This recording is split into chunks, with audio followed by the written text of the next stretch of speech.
kapuso, may kilala rin ako na swerte ngayong umaga. Sino? Si Jenzel, aba! Dahil Jenzel. makakain siya ng sinukmani sa Rosario, Batangas. Aba! Ayun o.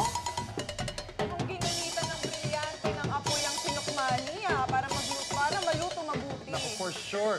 Ang sarap-sarap niya. Well, natikman namin kanina. At balita ko, bibida ngayon dyan ang longest line ng sinukmani. Makifiesta na tayo? Avisala, Jenzel, at sa mga taga Rosario, Batangas, avisala po sa inyo. Morning dyan sa studio. Nako, eto na nga. Daang-daang sinukmani sa daan. Ako ganyan naman kasi talaga mag-celebrate ng Sinukmani Festival dito sa Rosario, Batangas. Dahil alam niyo ba mga kapuso, ang Rosario, Batangas, ang tinuturing na rice granary dito sa Batangas. At syempre, ang sinukmani, gawa yan sa kakanin. At syempre, kung makikita niyo talaga, sobrang daming tao nakikipag-celebrate dito sa ating Sinukmani Festival. At patuloy ang pagde-judge ng ating mga tao dito sa ating mga sinukmani display competition. Katulad nitong isa, papasukin natin. Tingnan natin yung kanilang display dito. Good morning po! Now, kung makikita nyo yung kanilang mga sinukmani, iba-iba yung mga designs nila, iba-iba din yung mga flavors. Ito pa mga lasang may mangga din talaga. Oo. Naku, ito tingnan nyo, may bundok talaga ng sinukmani. At mamaya mga kapuso, after ng competition, pag nakapag-judge na, salo-salong titikim ang mga taga-Batangas ng kanilang mga sinukmani. Naku, sobrang daming sinukmani dito, parang nagugutom na ako, ha? At kaya naman, syempre, kasing vibrant ng sinukmani displays nila dito, ang mga taga-Batangas. Kaya naman, bati naman po tayo dyan! Ayan, syempre, sino gusto bumati? Sino gusto bumati? Ayan, si Kuya.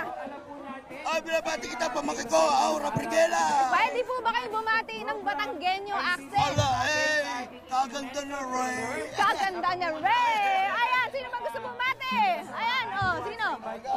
Maraming sa sinukmani. Wow! Ayan, oh, isa pa. Batanggenyo accent tayo para naman papagmalaki natin sa mga... Happy 338th founding anniversary Sinukmani Festival. Halina kayo, tikman nyo Sinukmani na Rosario. Ay, tinagman nyo yung sinukmani ng Rosario. Tama na ba ako?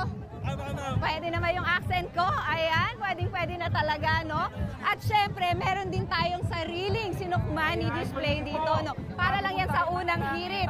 At syempre, gawa ito ng kanilang Sinukmani Cookfest champion last year. Kaya naman, ano ba titikman natin dito para hindi masyado masira? Etong gilid lang ititikman natin. Ayan. Dito po tayong lahat sa harapan ng stage. Napakasarap naman nila eh. O, tama ba ako? So tayo po lahat. In fairness ha, kaya naman ngayon makasama natin ang gumawa nito syempre, si Miss Rose Masaluso. Good morning! Good morning po! Yan, meron ka po palang lapelo. Ang mga Batanggenyo, kilala din po sila pag nagse-celebrate sila at naghahanda. Bonggang-bongga talaga, no? Kaya naman syempre marami kayong mga pagkain bongga sa Batangas. Ano naman po ba yung pwede natin ipagmalaki ngayong ulam o pagkain sa ating mga kapuso? Alay, aring ating kutserong Batangas. Okay, Mapakasarap. Sige, paano po ba natin gagawin ito? Magigisa lang po tayo. O sige. Magigisa ng sibuyas, bawang. Okay. Ano Magigisa lang natin. Susunod natin ang bawang, sibuyas. Ayan. Then kamatis. Kamatis. Yes. Tama ako. Ito yung tamang tagatulong lang talaga ako, no? Ano po bang difference ng kutserong Batangas sa mga ordinary kutsero? Sa mga ordinaryong kutsero po kasi, dito meron tayong ketchup at saka Okay. tomato sauce. Ketchup tsaka tomato sauce ang kasama ng inyong kutsero. Okay. So, ito po ay ano pa ang next natin? Next natin po ang ating green peas. Green peas. Okay. Are, ang ating green peas. Kamusta naman po ang experience nyo sa Sinukmani Festival? Masaya po. Last year, balita ko kayo po ang panalo. Okay, ang bongga. Kaya naman, ayan, pwede nyo po ba akong turuan habang nagluluto ng mga ibang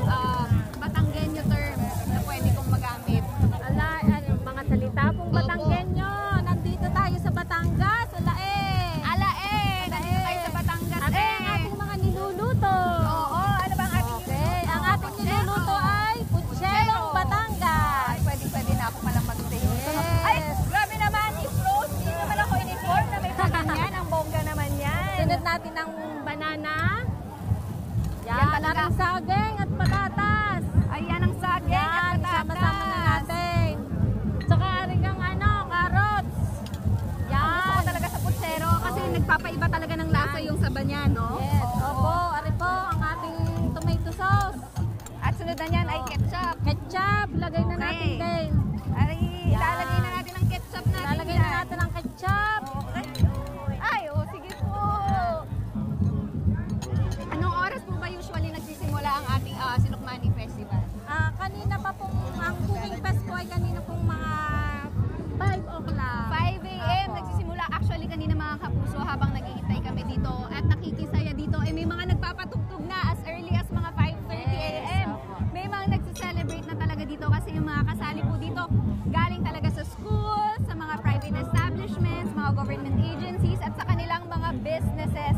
Kaya naman talaga, buong Rosario, Batangas po ang nakiki-join at nakikisaya sa ating Sinukmani Festival. At hanggang ano oras po kaya may tatapos po? Hanggang hapon po dito. Hanggang hapon. po yung yung gang sayaw na tinatawag na contest. Opo. Okay, sayawan po yun. Ako mamaya po. Hapon. Mamayang hapon. Ako, pwede ba ako sumali doon?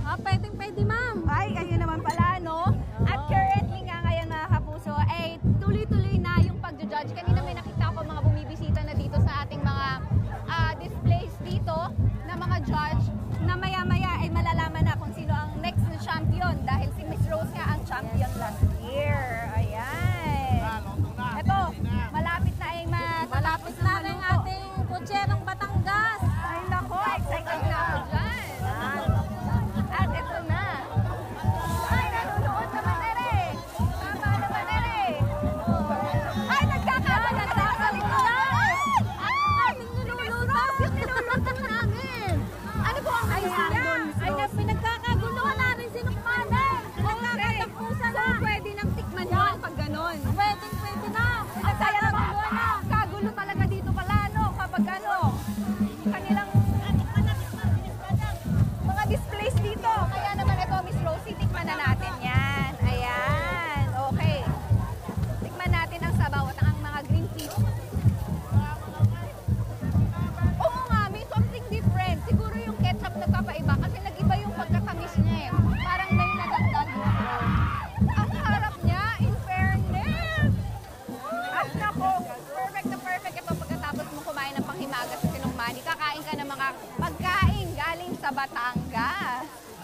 Kaya naman, mamaya makikisaya at makiki-enjoy pa tayo dito lang sa Rosario, Batangas. Kaya tutok na kayo dito sa inyong pambansang morning show kung saan laging una ka. Unang Ikaw, hindi ka pa nakasubscribe sa GMA Public Affairs YouTube channel? Bakit? Mag-subscribe ka na, dali na, para laging una ka sa mga latest kwento at balita. I-follow mo na rin ang official social media pages ng Unang Hirit. Salamat, Kapuso.